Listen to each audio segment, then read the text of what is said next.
राज्य सरकार बढ़ुवा खरा को नजर रखी घोषणा कले स्कूल ग्रीष्म छुट्टी अर्थात 1 तारिख होगाकू जाउची खरा छुट्टी। तेबे केउ तारिख रे हबो कोन रही अपडेट एने जारी हैला एक बड़ घोषणा।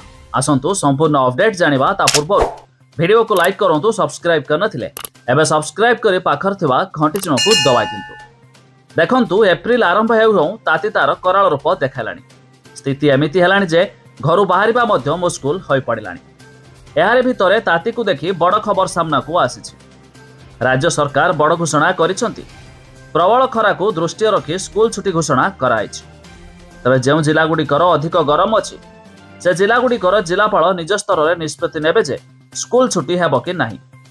तबे चलित वर्ष पढ़ुथिबा ताती पई राज्य सरकार एप्रिल शेष सप्ताह किंबा मे मास प्रथम सप्ताह रे घोषणा करबा को जाउछंती। अर्थात विधिवत भावे गाइडलाइन जारी करबा को जाउछंती स्कूल छुट्टी को नै। आ ता छडा 10 तारिख रु विद्यालय शिक्षक शिक्षयित्री और छात्र छात्री यूनिफाइड ऑटोमेशन सिस्टम मॉड्यूल उपस्थापन लागू हेबो।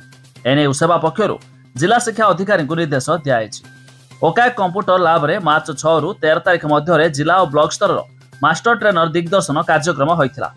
तबे जाकी बड़ अपडेट मुताबक आसंता एप्रिल शेष सप्ताह किंबा मे मास प्रथम सप्ताह रे निर्देशावली जारी हेबाकू जाउछि राज्य थिबा स्कूल मानकर ग्रीष्म छुट्टी को नै। तबे आपण माने केउ जिल्लारू वीडियो देखुचंती ता निहाती कमेंट करी जणाबे।